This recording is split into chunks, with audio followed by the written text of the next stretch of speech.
Hi, Kimba. Hello, me, Kimba, radio broadcast, episode 20. I would swallow my pride. In episode 4, Ain't Got No Regrets, I talked about some of my more embarrassing moments during my radio career, because when you do most of your job live and in real time, it's not really the odds of something going wrong. It's that when it does, there's not a whole lot you can do about it. You have to just figure it out and roll with it because you're live. You can't rewind or anything like that. Well, I've since thought of a few more, and I am sure that they will keep coming. But for now, as you may have heard, I am South Florida's biggest athletic supporter. I'm a native Miamian, so I love all of my teams, the Canes, the Dolphins, the Marlins, the Heat, and my favorite, I am biased, the Florida Panthers. The first hockey game I ever saw was the inaugural Panthers game at the Miami Arena. I was immediately hooked. Fast-paced game, air-conditioned building, young, cute players. Check, please. I was lucky enough to be able to host intermissions. That's where you go. If you've ever been to a game like that, you see that somebody walks out on the ice and they host some silly game or give away a car. I've done all of the above. And at first I did them at the Miami Arena, and then it was at the BB&T Center. This particular incident happened at the Miami Arena. Based on the dates, I'm going to go with 1996, although I don't know for sure. The capacity of the Miami Arena, 17,000.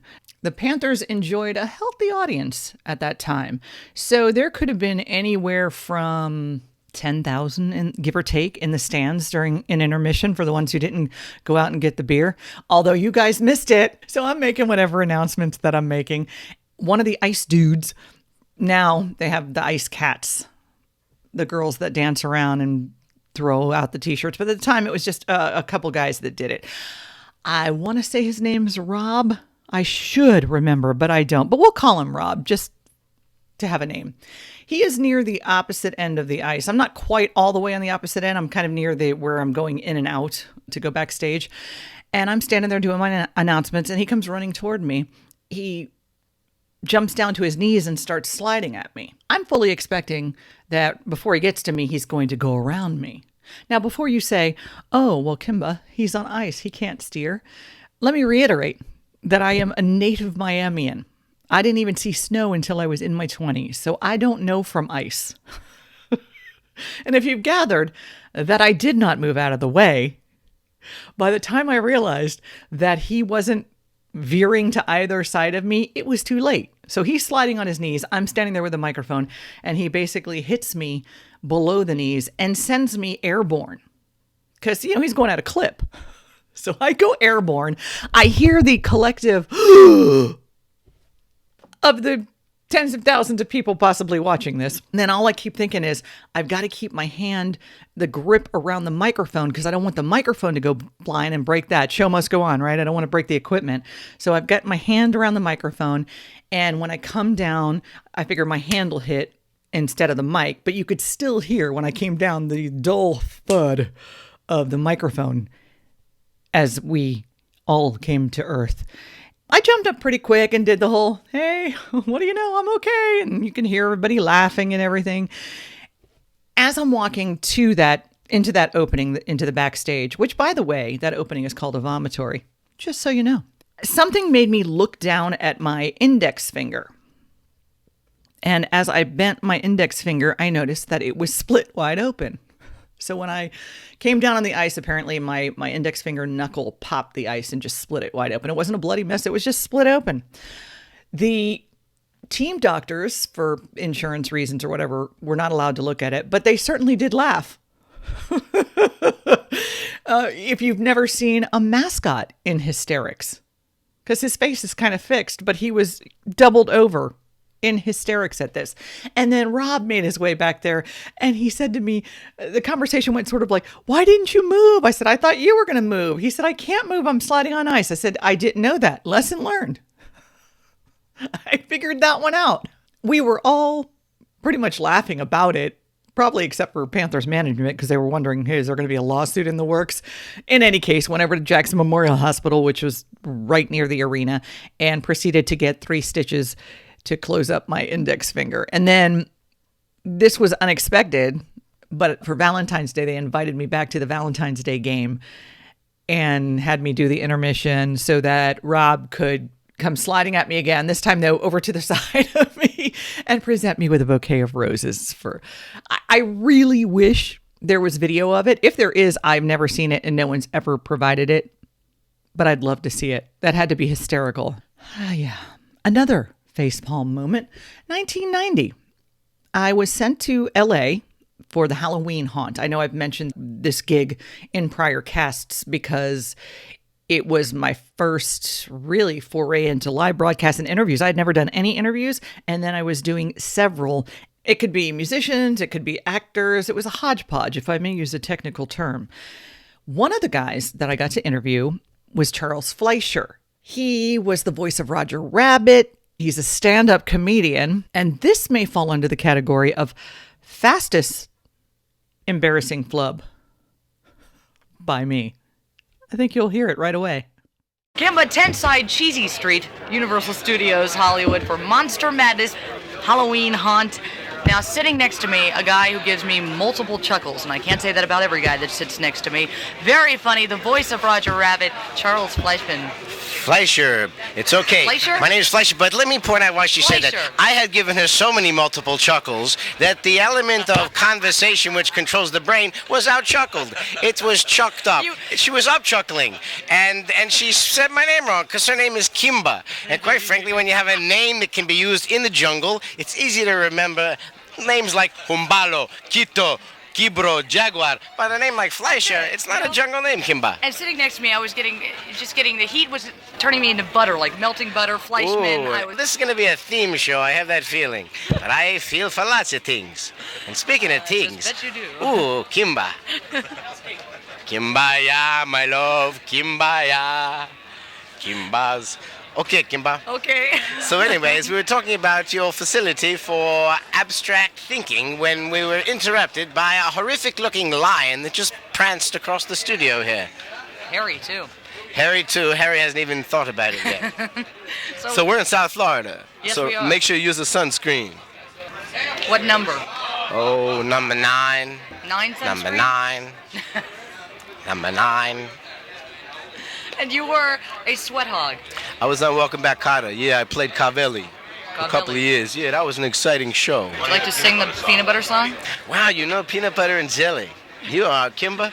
I apologize for any rudeness I may have given to you. For you have brought back my peanut butter and jelly. That's all I put in my belly.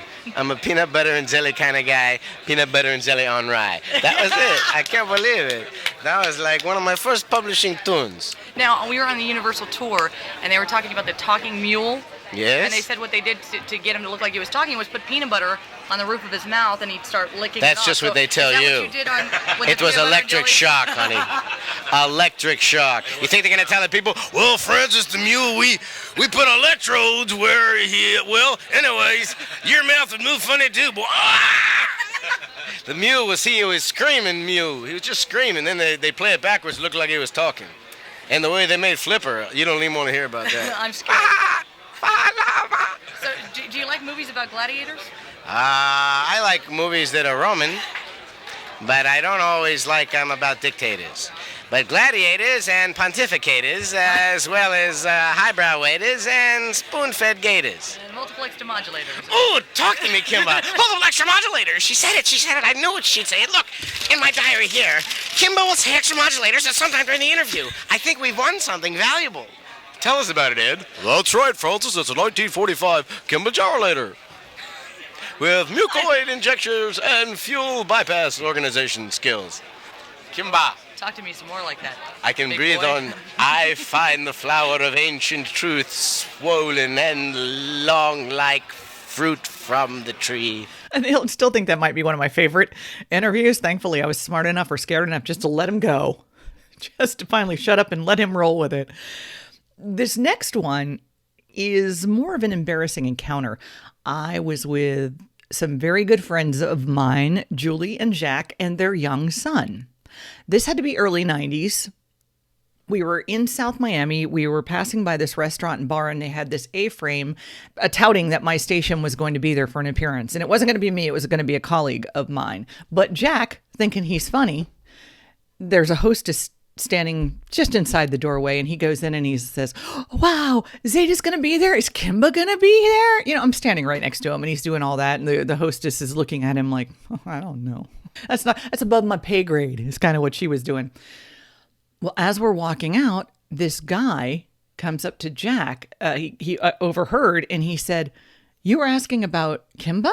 And Jack said, oh yeah. And he says, she's hideous. Exact word he used. She's hideous. And we all kind of stop in our tracks. And Jack says, she's what? Now, keep in mind, I'm standing right there. This guy can see me. It's obviously not me. But he continues to tell Jack, I saw her at a concert and she is hideous. And now we're all just kind of standing there. I mean, I wish I would have had the wherewithal at the time to say, like, more hideous than me? And see what he said. But I was in such shock. Like, whoa.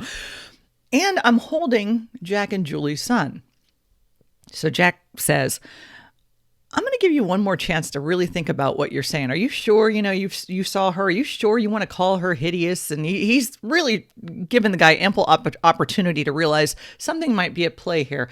But the guy just doubled down. He triples down on how hideous Kimba is. Jack says, I'd like you to meet Kimba.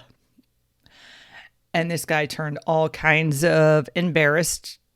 And the thing was, I think holding Jack's kid made him think that Jack was my husband.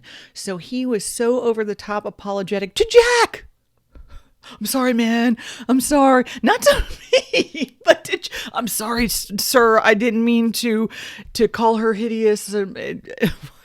It's more important not to offend the alleged husband than the person that he was calling hideous. But however, it gave us a great story. And from then on, I am known in that family, in that circle, as the hideous one. And I wear that badge proudly. I think that's enough embarrassing stories for one episode. If you have a question, please don't hesitate to reach out to me. Let me know what you want to know about radio or the old Zeta days, whatever you'd like to know. Thanks for being one of Kimba's herd, and thank you for listening to Meet Kimba Radio Broadcast, Episode 20. I would swallow my pride. 'Cause Kimba's on the radio.